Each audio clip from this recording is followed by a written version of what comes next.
ನಮಸ್ಕಾರ ವೀಕ್ಷಕರೇ, ನ್ಯಾಷನಲ್ ಟಿವಿಗೆ ಸ್ವಾಗತ. ನಾನು ಸ್ವಾತಿ ಸಾಲ್ಯನ್. ಬದಲಾಗುತ್ತಿರುವ ಜೀವನ ಶೈಲಿ ಮತ್ತು ಆಹಾರ ಪದ್ಧತಿಯಿಂದಾಗಿ ಸಾಕಷ್ಟು ಜನರು ವಿವಿಧ ಆರೋಗ್ಯ ಸಮಸ್ಯೆಗಳನ್ನು ಎದುರಿಸುತ್ತಿದ್ದಾರೆ. ಈ ಆರೋಗ್ಯ ಸಮಸ್ಯೆಗಳಿಗೆ ಮೂಲ ಕಾರಣವೇನು? ಈ ಬಗ್ಗೆ ಯಾರೂ ತಲೆ ಕೆಡಿಸಿಕೊಳ್ಳೋದಿಲ್ಲ. ಆದರೆ ಅನಾರೋಗ್ಯಕ್ಕೆ ಸರಿಯಾದ ಕಾರಣವನ್ನು ಸರಿಯಾದ ಸಮಯದಲ್ಲಿ ತಿಳಿದುಕೊಳ್ಳುವುದು ಮುಖ್ಯವಾಗುತ್ತದೆ. ವಿಶೇಷವಾಗಿ ದೇಹದಲ್ಲಿನ ವಿಟಮಿನ್ನಂತಹ ಕೊರತೆಯು ವಿವಿಧ ರೋಗಗಳಿಗೆ ಕಾರಣವಾಗುತ್ತದೆ.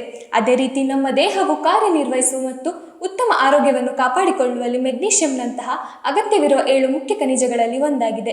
ಹೆಚ್ಚಿನ ಜನರು ಕೆಲವು ವಿಟಮಿನ್ಗಳು ಮತ್ತು ಇತರ ಪೂರಕಗಳ ಮೌಲ್ಯವನ್ನು ಅರ್ಥ ಮಾಡಿಕೊಂಡಿದ್ದರೂ ಮೆಗ್ನೀಷಿಯಂನನ್ನು ಕಡೆಗಣಿಸುತ್ತಾರೆ.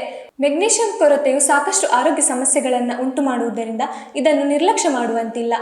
ಮೆಗ್ನೀಷಿಯಂ ಅನೇಕ ಅಗತ್ಯ ದೈಹಿಕ ಕಾರ್ಯಗಳನ್ನು ನಿಯಂತ್ರಿಸಲು ಮತ್ತು ಸುಗಮಗೊಳಿಸಲು ಸಹಾಯ ಮಾಡುತ್ತದೆ. ಮೆಗ್ನೀಷಿಯಂ ನಮ್ಮ ದೇಹದಲ್ಲಿನ ಜೀವರಾಸಾಯನಿಕ ಕ್ರಿಯೆಗಳನ್ನು ನಿಯಂತ್ರಿಸಲು ಸಹಾಯ ಮಾಡುತ್ತದೆ. 300ಕ್ಕೂ ಹೆಚ್ಚು ವಿಭಿನ್ನ ಕಿಣ್ವ ಚಟುವಟಿಕೆಗಳಲ್ಲಿ ತೊಡಗಿಕೊಂಡಿವೆ. ನಮ್ಮ ದೇಹವು ಮೆಗ್ನೀಷಿಯಂ ಅನ್ನು ಉತ್ಪಾದಿಸುವುದಿಲ್ಲ. ಆದ್ದರಿಂದ ನಾವು ತಿನ್ನುವ ಆಹಾರದಿಂದ ಅಥವಾ ಆಹಾರ ಪೂರಕಗಳಿಂದ ಹೊರಗಿನ ಮೂಲಗಳಿಂದ ಮೆಗ್ನೀಷಿಯಂ ಅನ್ನು ಪಡೆಯಬಹುದು. ಮೆಗ್ನೀಷಿಯಂ ಕೊರತೆಯಿಂದ ಉಂಟಾಗುವ ಆರೋಗ್ಯ ಸಮಸ್ಯೆಗಳು ಏನು ಅಂದರೆ ಶಕ್ತಿಯ ಕೊರತೆ, ಸ್ನಾಯು ಸೆಳೆತ, ಅಸಹಜ ಹೃದಯ ಬಡಿತ, ಖಿನ್ನತೆ ಮತ್ತು ಆತಂಕ, ದುರ್ಬಲ ಮೂಳೆಗಳು, ಆಯಾಸ.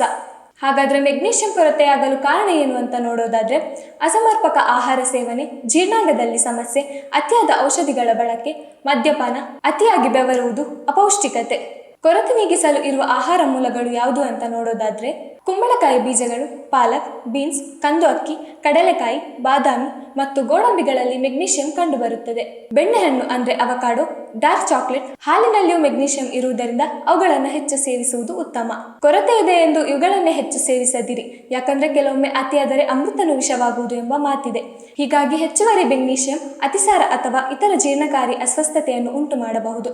ಇದಾಗಿತ್ತು ಈ ದಿನದ ಸುದ್ದಿ. ಇನ್ನಷ್ಟು ಸುದ್ದಿಗಳಿಗಾಗಿ ನೋಡ್ತಾ ಇರಿ ನ್ಯಾಷನಲ್ ಟಿವಿ. ಧನ್ಯವಾದಗಳು.